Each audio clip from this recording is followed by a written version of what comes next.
Dear Mrs. Finch, as Lewis's psychiatrist, I can understand your desire for an explanation. As I see it, the trouble began in January, shortly after we convinced your son to seek treatment for substance abuse. Newly sober, I believe Lewis first noticed the monotony of his daily life.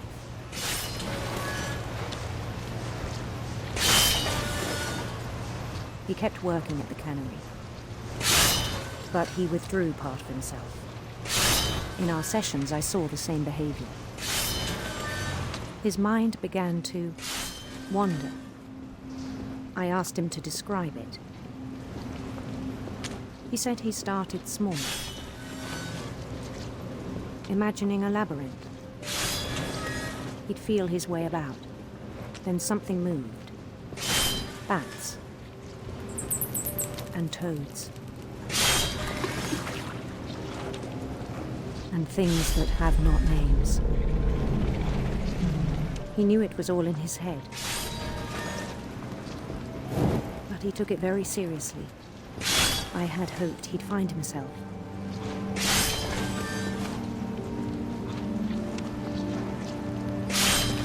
But he found something more. I worried about him then. Daydreaming at the cannery. I spoke with his boss. But he said Lewis had become a model employee.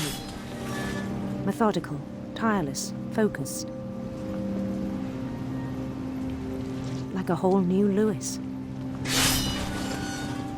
So I let him go on.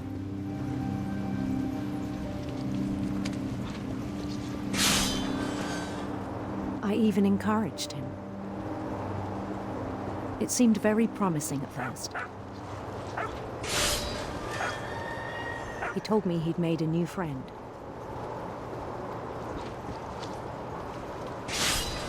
On the edge of a city he named Lewis Topia. He built the city up slowly, brick by brick. Then he made musicians.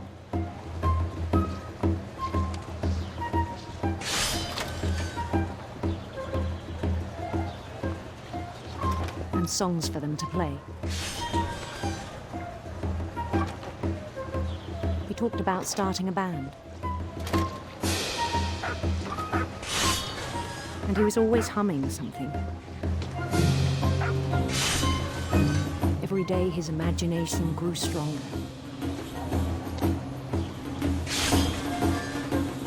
He no longer spoke at the cannery.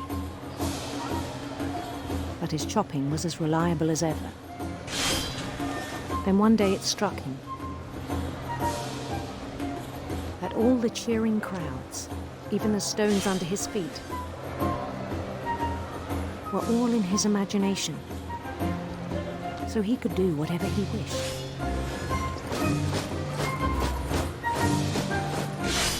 He held an election for mayor, and he won.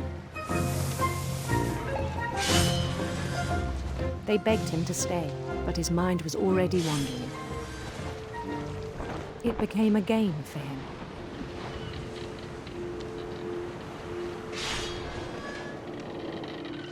He'd conquer a city, then immediately push on.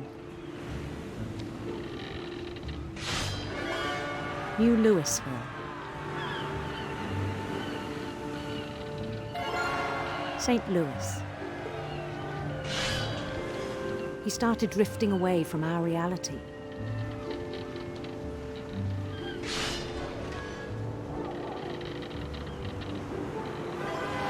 Minneapolis. Until one day he forgot to go home from the cannery. Even as his mother pleaded with him, part of Lewis kept sailing on.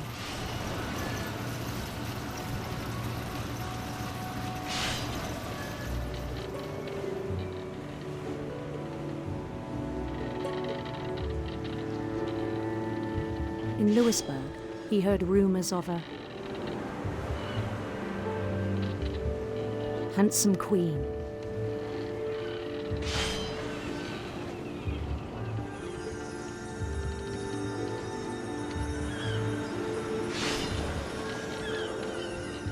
The the Queen was on her own quest for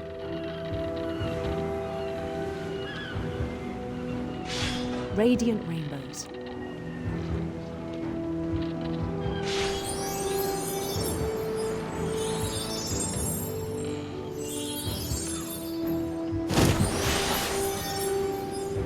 He followed the sound of her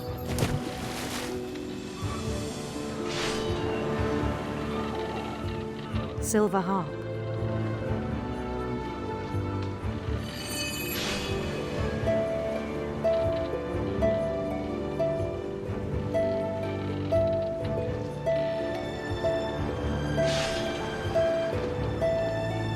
His chase led him to a golden palace east of the sun and west of the moon.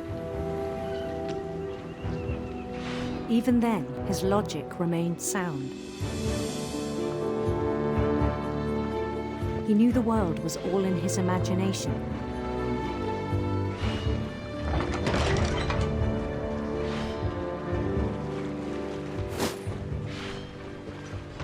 But he was so proud of having created it. In his own eyes, he'd become something greater than a king.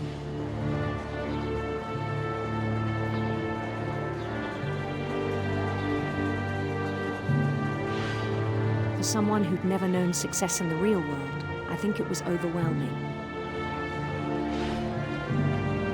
And then it struck him that the real Lewis was not the one chopping salmon, but the one climbing the steps of a golden palace.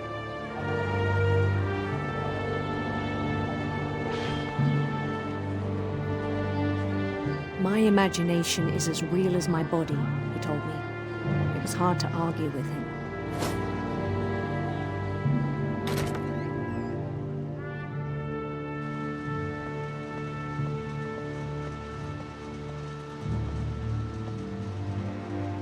He began to forget the world we know.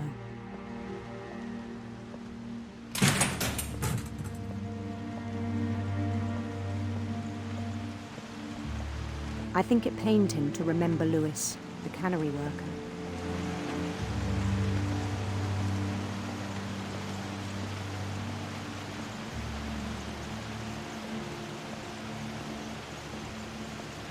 He began to despise the man with a royal contempt.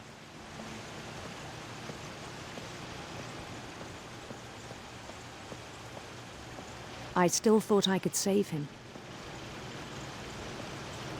Even after he said he was being crowned king over all the lands of wonder. The palace would be packed with his companions.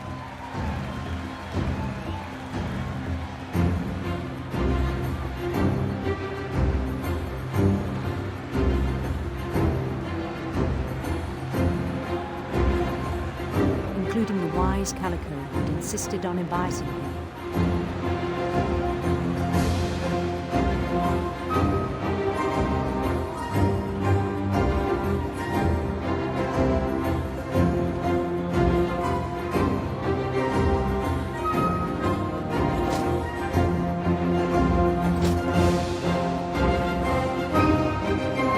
His queen waited, holding his crown.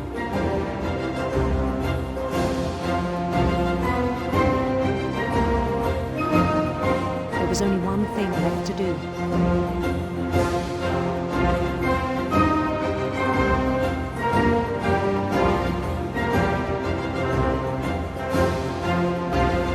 Bend down his head.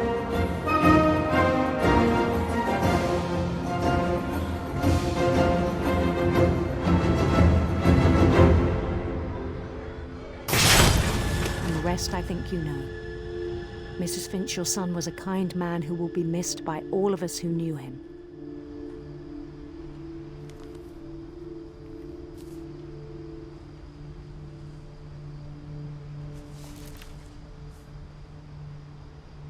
My brother was really cool.